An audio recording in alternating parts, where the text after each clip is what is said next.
एक बड़ा ही ज्वलंत मुद्दा जो कि जनहित को प्रभावित कर रहा था, जिसके लिए कि हमारे नेता राहुल गांधी जी भी पार्लियामेंट से लेकर के सड़कों तक बोलते आए हैं कि देश की सारी ज़मीनें अडानी के नाम पे गिरवी रखी जा रही है। और वैसा ही एक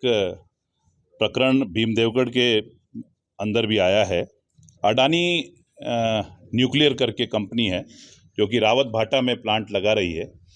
और उसके अंदर 800 हेक्टर ज़मीन फॉरेस्ट में आने के कारण, जो कि ये राजस्व का पत्र जो मैं आपको मीडिया में शेयर करूंगा, 800 हेक्टर ज़मीन फॉरेस्ट में आने के कारण अडानी को लैंड के अगेंस्ट में लैंड देना होता है, जो कि फॉरेस्ट का नियम है। और उस 800 हेक्टर अडानी को देने के लिए दुर्भाग्य की बात ये रही कि भारतीय जनता पार्टी को 4 विधायक देने के बाद वो गाज भी राजसमंद जिले के ऊपर ही गिरी, और उस राजसमंद जिले में भी हमारी भीम विधानसभा क्षेत्र की 3 पंचायतों पे आकर के वो गाज गिरी। पहली पीपली, छापली और खीमाखेड़ा,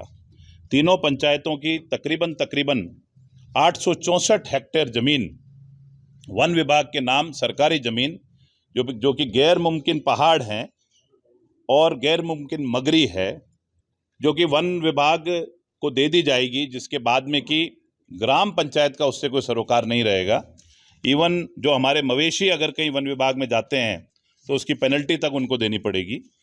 तो जो ज़मीन गांव वाले स्वतंत्रता के बाद से इन पंचायतों के काबिज थी, वो ज़मीन अडानी को दे दी जाएगी, सिर्फ इसलिए कि देश पूरी तरह से गिरवी रखा जा रहा है। और इसका जीता जागता उदाहरण, गांव में ढाणी में लोग अडानी को जानते नहीं थे, पर यह पत्र आने के बाद शायद पीपली, काछबली, भीम देवगढ़, इस पूरे इलाके में लोगों के दिमाग में क्लियर कट हो गया है कि ये सरकार क्या कर रही है।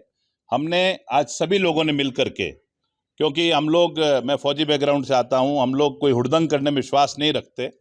हम लोगों का रिप्रेजेंटेशन करने का तरीका, फौजियों का इलाका है भीम देवगढ़, और हमने कहा कि हम आज शांतिपूर्ण तरीके से कलेक्टर साहब को, हमने हमारा प्रतिनिधिमंडल ला करके सबको समझा दिया, कलेक्टर साहब को बता दिया कि भाई इस मामले में अगर राहत नहीं मिलती है और ये ज़मीन वाकई में फॉरेस्ट डिपार्टमेंट को दे दी जाती है अडानी को फ़ायदा पहुंचाने के लिए, अडानी की ज़मीनों के एवज में,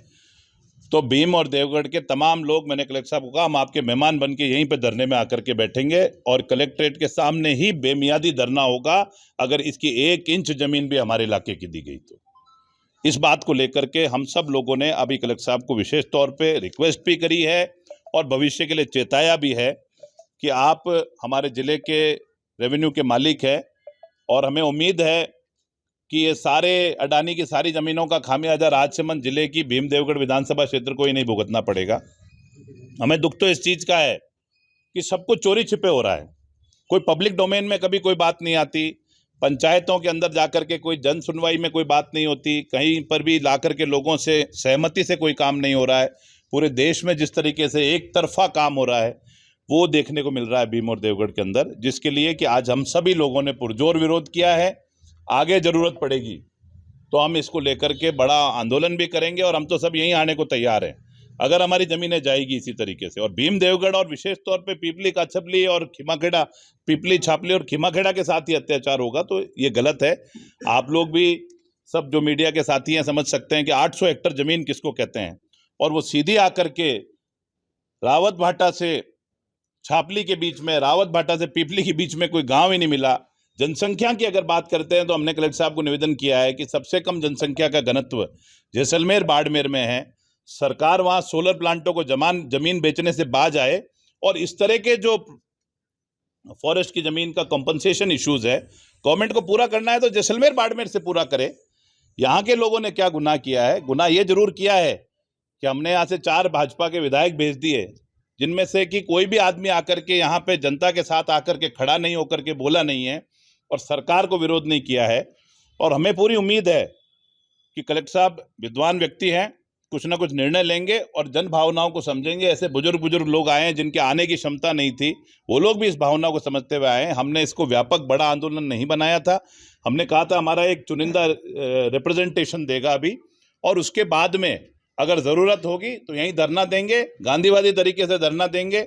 और पीछे लगेंगे। कलेक्टर साहब ने 10 दिन के लिए कहा था कि 10 दिन में कुछ ना कुछ हम इसका समाधान निकाल रहे हैं। और नहीं तो मैंने कहा 10 की जगह आप 15 दिन लो, आप 20 दिन लो, पर हमारी ज़मीन नहीं जानी चाहिए। मुद्दे की बात यह है, हमारे लिए कोई ये नहीं है कि आज के आज आप हमको ये फैसला करके दें। हमारे को 15 दिन लगे, 10 दिन लगे, 15 दिन लगे, 20 दिन लगे, पर इसमें हमारी ज़मीन बिल्कुल नहीं जानी चाहिए और न्यायोचित होना चाहिए। सिर्फ हमारे ऊपर ये अत्याचार क्यों? अडानी की सारी ज़मीनें देने का खामियाजा भीमदेवगढ़ का नहीं है, वो हमारा काम नहीं है कि हम उसका सारी ज़मीनों का खामियाजा हम भुगतें।